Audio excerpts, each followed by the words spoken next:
Some viewers may find the following video disturbing. Viewer discretion is advised. Hey everyone, welcome to the discussion for the solo variant of Endless Winter. And I gotta say, this might be my preferred way to play this game. It is so clean, and it reminds me of the feeling I get when I'm playing solo for Ark Nova, which is just that it's such an amazing AI variant that is just so simple, but yet like very manageable and strategic of a bot, but without taking up all the energy of trying to run a bot and also play your game. Because for the run through, we did this at 3, and while it wasn't bad at 3, I was like, it didn't really justify. I didn't really see a reason to have really more than 2. And this replicates basically a 2-player game because, like, it gets points and it gets the bonuses of almost everything that a human player does. Yeah, obviously it's a bot and it's not as smart as another human player. No bot is. You can always basically game the game. You could always be like, okay, I know exactly that the bot has to go as far left on something as possible, or as far right as something, so I'm not going to put it here because then I know exactly that he'll place a megalith on top. But that's also the way you would think against another human player. You would be like, well, if I do this, then it's just going to entice the other player to place on top and still get points. Yeah, I might get 1 or 2, but like, so you do think of the AI as another player. And yeah, obviously there's the really the biggest point of contention for the bot versus you is the contention of the board, which I get is probably the hardest way for them to just replicate another human. I mean, overall, like, the good spots of this board, the AI did happen to stick around. It did happen to build villages on top of the spots, which then edged me out of taking advantage of that as well. But I was still in another good spot. Like, basically, the best spot on this board I had the entire time, and any other human player would have just also gone there to capitalize off of that. And obviously the AI can't do that. It can't see what you're doing and then be like, and try and counteract. But I am so incredibly impressed because this is a busy game. It's a simple game and I applaud them for that, but it is at the end of the day a busy game because you have to take into consideration the area control element of both the megalith board and the terrain tiles. Then the actions you're going to go towards, then the animals you're going to hunt, then the offering tracks, and then the culture cards. Like, there's a lot of different stuff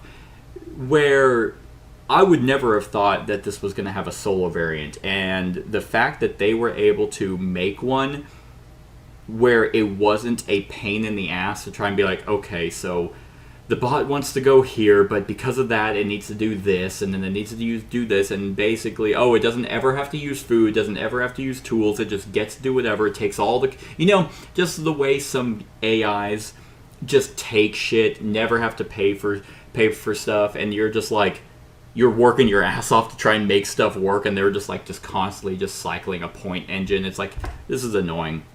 This does not do that. This places workers like a human, and basically, obviously, if it does combinations of things that you can't do, but it's not frustrating. It's not like you're sitting here going, wait a minute, like, it went to the development spot, or it went to the hunt spot. Yeah, you can still place cards in its eclipse pile. It went to the hunt spot. It still gets to bury cards. Like, it's not like that. It doesn't feel like that. It just feels like, yes, I understand why they did this in this order for its action, so it has a chance of competing with you.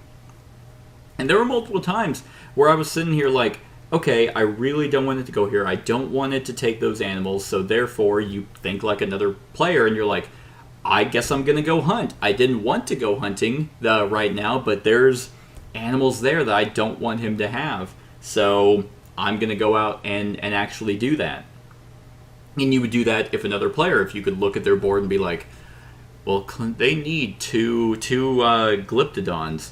There's 2 on the board. I'm going first. Guess I'm taking that from them. that, and you do that for the AI player.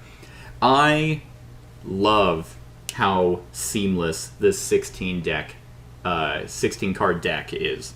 Like, and the fact that they just made it to where you just don't go through them all. Like, at the end of every round, you shuffle it up, and then it's like, all right, like, flip over the first card, and if it's going first, it's going to go to that spot and just do these 2 actions. Can it do that? Can it take a stone pillar? No. Okay, then it plays a megalith. Can it do that? No. Then it buries a card. It has diminishing returns, just like the players do. And then it has ways of just generating some points throughout the game, and then that stays out. And I love kind of the run that it gets. This card stays out. So you can actually look at it and be like, oh, I know what possible actions it can do. I didn't even look whenever I was just like, I got cocky and I was just like, yeah, I'm going to be able to get that stone pillar that because I have the stag mooses all, I have ways of generating, flipping them down. I'm going to get that. That's going to be 6 points. And then he went and I'm like, oh, he's getting 2 stone pillars this turn. And he's been generating a lot of food lately. Yeah, he took that. That sucks.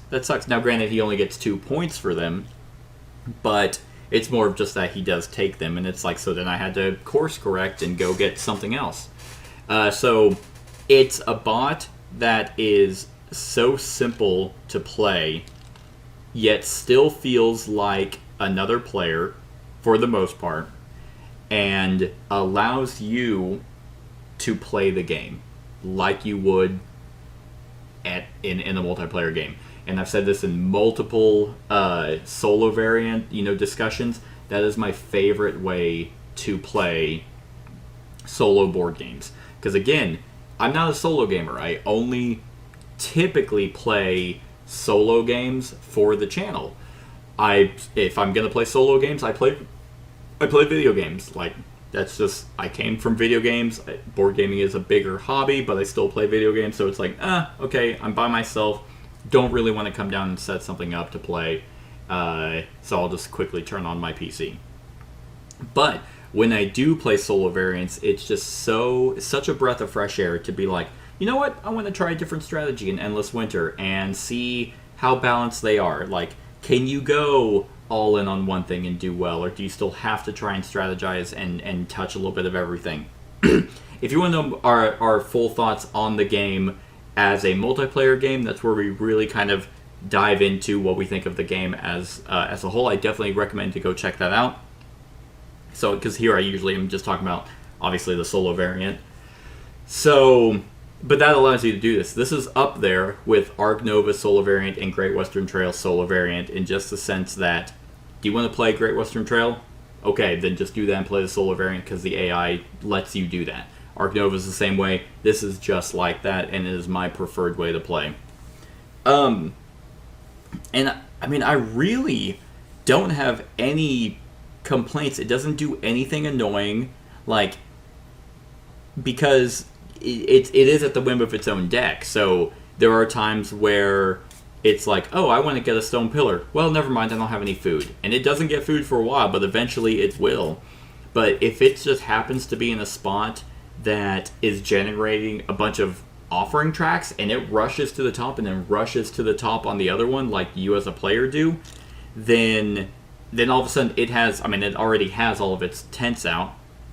So then all of a sudden at the end of the game it's getting 15 points because it's at the track and has max food, and you're like, oh, was not expecting that.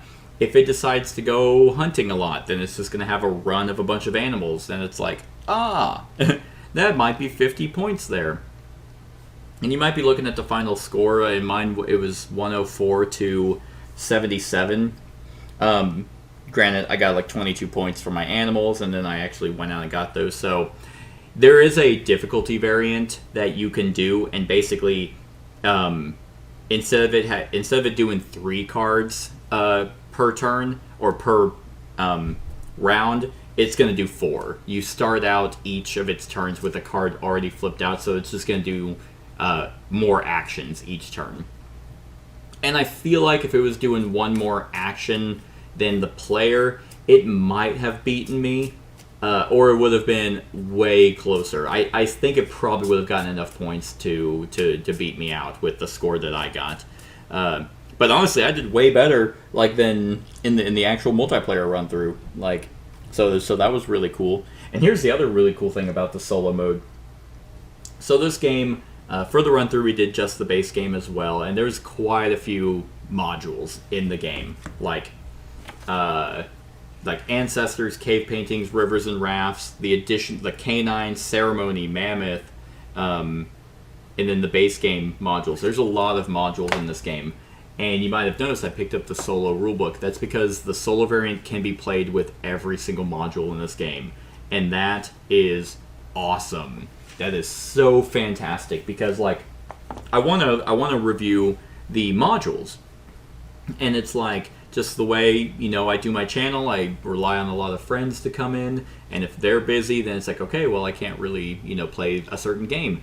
But it's like, well, the AI system here is amazing.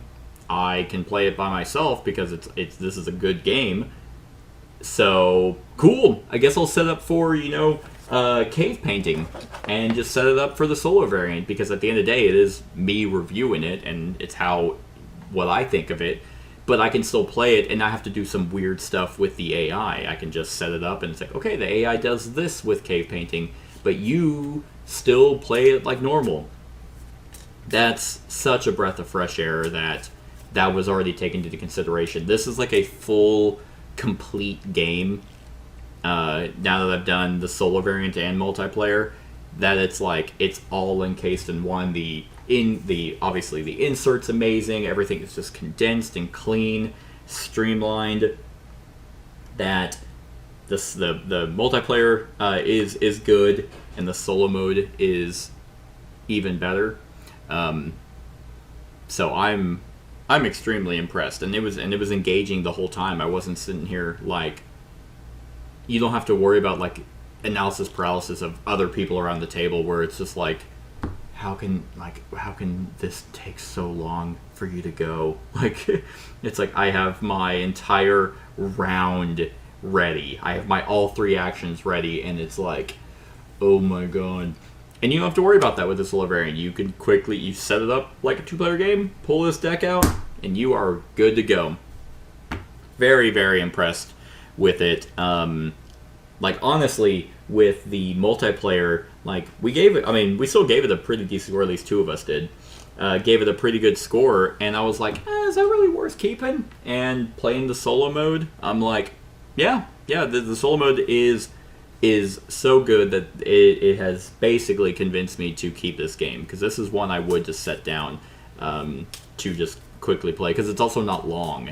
Like, it's about an hour. You could probably crank this out in probably 45 minutes as well if you were just really like going through it, barring if you're adding in a bunch of modules. So yeah, I mean, because like a quick example of the modules is if you wanted to add in the rest tokens. So like if you as a player rest, there's a small module from the base game. It just says the nomad ignores rest tokens. Cool.